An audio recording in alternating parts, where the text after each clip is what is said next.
In today's video, I'm going to teach you how to create a tabular report in Salesforce. Creating reports in Salesforce is a powerful way to gather and analyze your data effectively, giving you insights at your fingertips.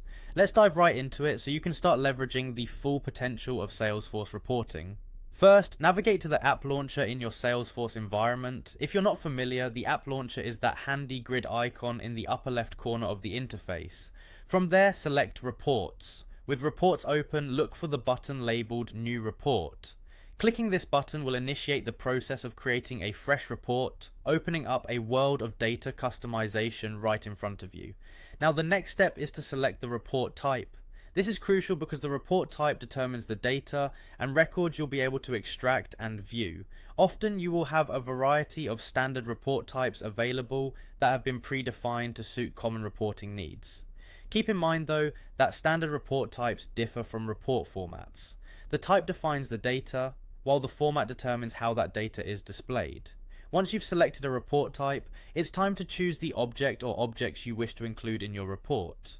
Objects in Salesforce, such as accounts or opportunities, are essentially tables of data that store specific types of records. This selection will anchor the data you're going to display. For a tabular report, you'll be displaying your data in a simple table-like format. Think of it as a straightforward spreadsheet that lays out your information in clear and concise rows and columns. This makes it one of the easiest formats to create and understand. Next comes defining your criteria and customizing the layout. Head over to the Outline tab, select the fields you want to showcase in the columns of your report. This is where you get to fine-tune what data points matter most to your analysis. If you feel overwhelmed by choice, start by picking the fields you typically consider most important in your day-to-day operations. To fine-tune the data further, use the Filters section. Filters allow you to focus on specific criteria and drill down deeply into your data. For instance, you might want to filter by a particular account name, or really hone in on a specific opportunity stage. As you're customizing, you can easily remove or add columns in the Outline tab to ensure your report only contains necessary information. If you need to add a new column, simply search and select the field you desire to include.